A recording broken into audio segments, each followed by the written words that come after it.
Iba't ibang pakulo at saya ang hatid ng mga paborito nating kapatid sa pinakaunang TV5 Kapatid Day sa Pateros. Ang ilan sa mga pinakabagong programa ng TV5, pinasilip din. Nasa frontline ng balitang yan, si Mondi Lopez. First Kapatid Day baka mo? Abay, nangyayari na ngayon dito sa Pateros. Kulab-kulab na to mga kapatid mula sa TV5, 105.92 FM at Alagang Kapatid Foundation. Kahit tirik ang araw, walang urungan. Game na game ang mga kapatid sa sumbahan. At may paluto demo pa kasama ang paborito niyong kasalo sa umaga. Good morning kapatid host.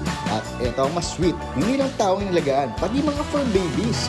May libreng bakuna. Kaya for parents, solid ang ngiti. At syempre, abang-abang din ang lahat sa bingguhan. May paraffle pa. Sino kaya ang suswertehin? At kung feeling singer ka, di ka dapat sa videokehan. At pinaka-highlight, sayawan to the max sa pangunguna ng Frontline Pilipinas weekend anchor na si Jess De Los Santos, Andre, Nikki, alam niyo na. Pinasilip din sa mga taga-Patero sa mga bagong programang tiyak na mamahalin natin sa TV5 gaya ng Project Loki, Secret in Prague at My Best Friend, Eman. At dahil usapang mamahalin din lang, may paharana pa mga idol natin mula sa Project Loki na si Nadilan at ang star ng My Best Friend, Eman na si JM De Guzman. At dahil nandito na rin si JM, magharap na Team Mondi versus Team Eman.